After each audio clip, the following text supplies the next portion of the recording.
You're watching CRE Radio and TV. I'm your host, Howard Klein. In today's video, we're going to discuss how the presidential election can affect commercial real estate. As a special edition, we're going to be conducting a poll within the video that you can participate on while you're watching the video. We'll be right back. This show is brought to you by The Broker List, the CRE community's first free online platform for finding brokers, deals, services, and vendors. And Quantum Listing is the new mobile crowdsourced real estate listing app for commercial real estate agents, owners, and tenants.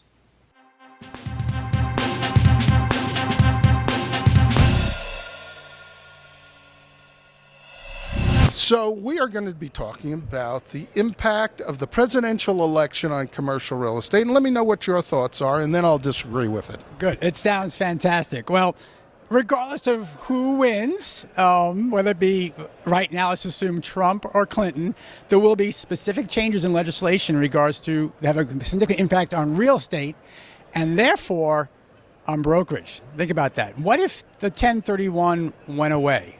What would the impact be of that? Just from a pure velocity standpoint, what if tax rates increase?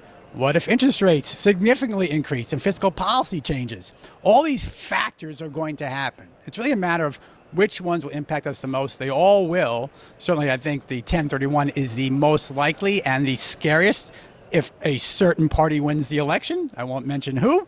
So, wait, I will.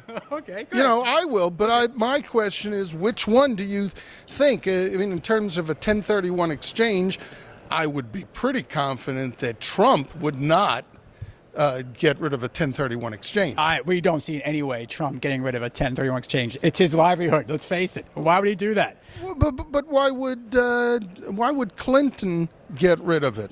It's a tax advantage opportunity for the wealthy, for the 2% that own real estate. That's the perception versus reality. We all know there's a lot of private owners that truly need that 1031 to move to different properties. But there's a perception out there that only the wealthy own commercial real estate. Well, let's talk about, although you didn't mention it, mortgage interest rate, the mortgage interest rate deduction. Over the last couple of years, you've heard, a bunch of people going, well, let's get rid of the mortgage rate interest deduction. And I'm thinking, oh, man, you will just emasculate the middle class if you did something like that. I don't see anybody changing that in the near future, whether it's Clinton, Bernie, or even Trump. I would agree with you, Howard. I think that's an untouchable, purely because we want to continue, we want to maintain, we have to maintain a middle class. We're all part of a middle class. So not all of us, not you, Howard, you're that upper echelon. No, I'm middle class, and I'm being pushed down and down because I'm about to go on Medicare, and so I'm going to be fixed income in a while.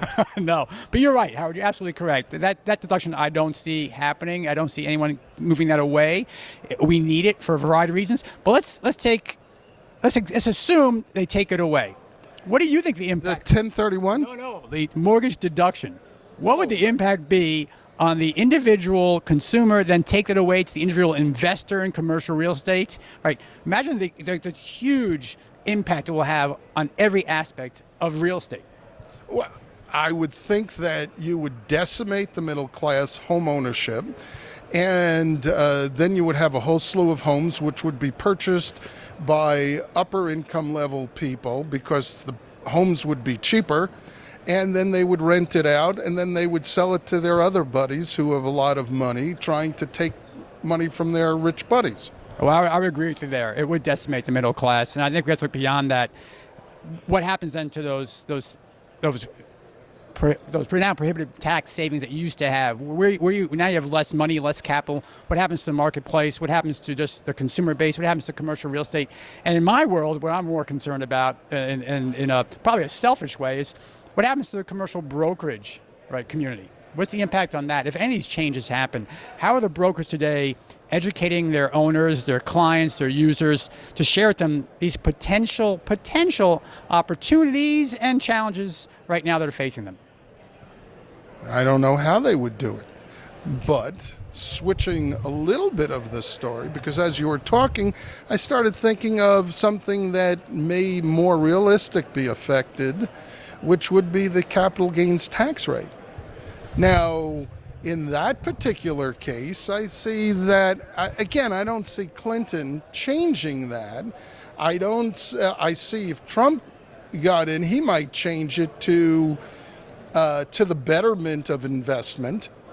But I don't see Clinton changing it. But if anything's going to change, I would think that somewhere that one is a target. Well, I do believe Clinton has announced that someone we all know, Bill Clinton, will be ahead of her economic policies. Is that correct? Yeah, I'm not, honestly, and I like Bill Clinton, Yeah. but I mean, everybody likes him. How could you not like him except for those who hate him? But I don't know what that means. You know, I don't think it's Bill Clinton being the person to hold up and maintain the middle class. I don't think that his policies did that. As a matter of fact, to the contrary, I think that his policies hurt the middle class. Well, but then again, where was our debt levels during the Clinton years, right? That was better. Absolutely better. So you're right.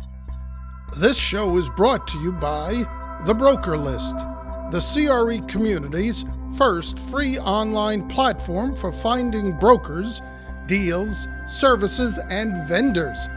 And Quantum Listing is the new mobile crowdsourced real estate listing app for commercial real estate agents, owners, and tenants. Howard F. Klein, attorney focusing on commercial real estate leasing, when experience counts.